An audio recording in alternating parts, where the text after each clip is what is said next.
Hi, I'm Carl Azus. Welcome to CNN Student News.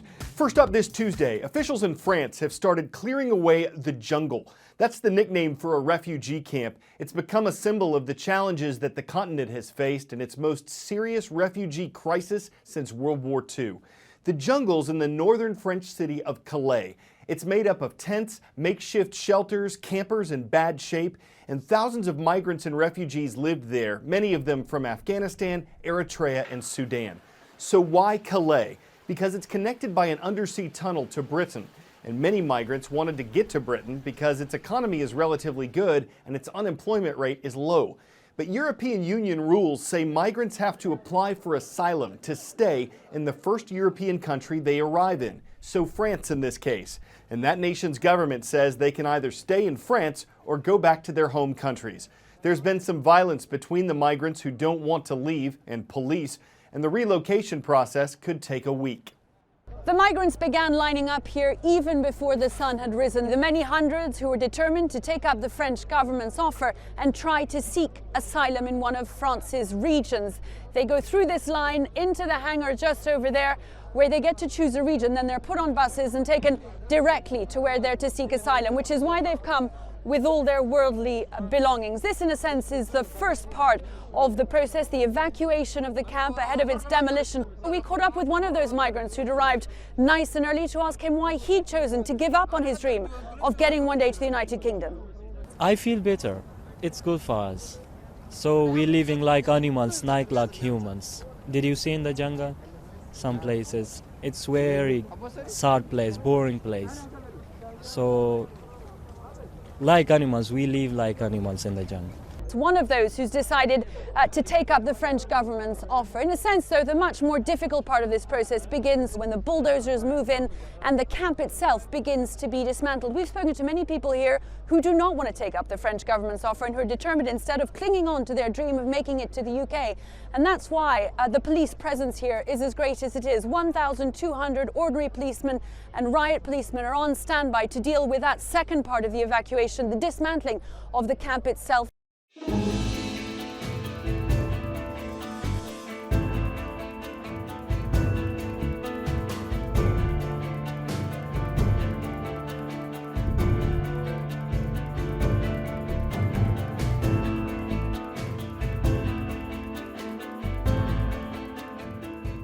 These types of hexagonal shapes over the ocean are, in essence, air bombs.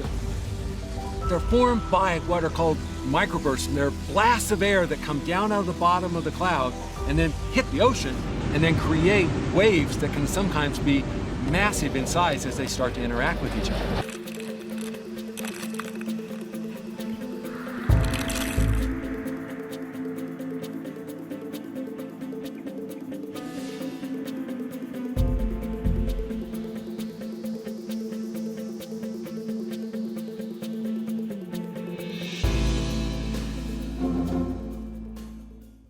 Up next, selfies. Love them or hate them, a recent study from Penn State University examined the science behind viewing them.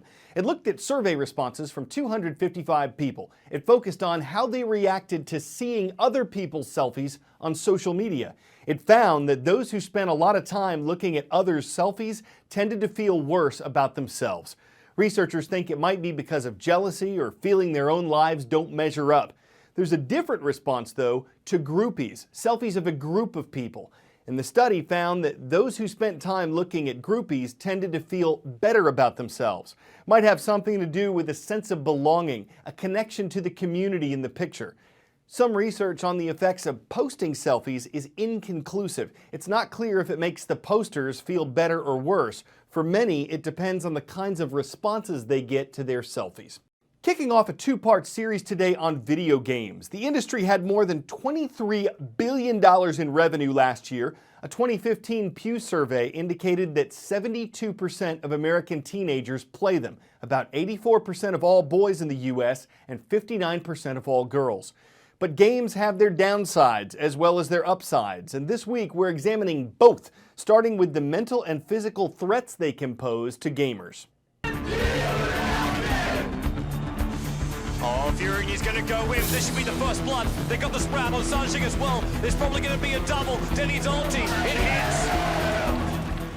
The game is Dota 2, and this is the international tournament. At stake, a whole lot of cash and bragging rights that your team is the best in the world. Navi have just won $1 million. How did you get into gaming in the first place?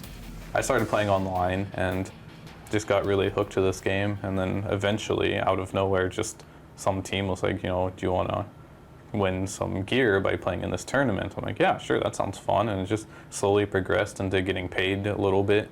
First you got gear, and then you got paid a little salary, and then here we are today. There's multi-million-dollar tournaments. Just going back to that early time, though, what was it about the gaming that really attracted you, do you think? It was just like very mentally stimulating, I guess. You could keep my attention for hours, and then you make little mistakes, and like you just want to play a new one to like fix those mistakes. So it's just like every game just made you want to play better. So it just like was very addicting, I guess. And that addiction helps explain why Dota claims more than 13 million unique players a month.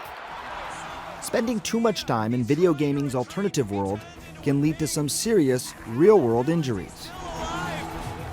So this is your owner styloid. Dr. Levi Harrison is the self-proclaimed and now trademarked esports doctor. Dr. Levi is an orthopedic surgeon specializing in hand, wrist, and upper extremity conditions.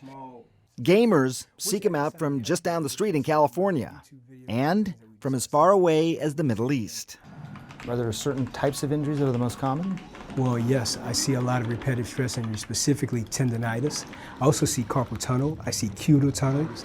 If somebody came to me, and I don't take care of these types of injuries, but if someone came to me and said, look, I'm having a lot of pain from playing these games, I would say, you would say, don't play these games as much. And I would say, not necessarily. Taking a 5-minute break every 60 minutes, doing the stretches, doing the exercises, but more importantly, staying well hydrated when you're gaming, to not just sit there for 12 or 14 hours. But the problem with extreme gamers, they just don't know when enough is enough. China was the first country in the world to declare internet addiction a clinical disorder in 2008. These teenagers in Beijing can't pull themselves away from the computer. Not to eat, not to sleep, not even to go to school.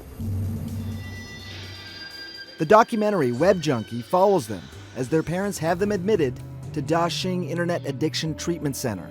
It's an attempt to break them of their bad habits. 有的孩子在上网上到非常极端的时候了，怕这个上厕所连解小便什么的影响他上网打游戏，他带上尿不湿，人一定是吃坚果的时候。We decided to go see director Tao Ran ourselves. He's the psychologist who established this facility to teach children how to use the internet responsibly. Tao says he's rescued thousands of addicted teens through a mixture of medicine and psychology. He claims 80% of teenagers can recover if their family is engaged in the process, but only half that if they're going it alone. So here the boys are learning basic life skills, like washing clothes and making their beds, as well as games that challenge their minds and bodies.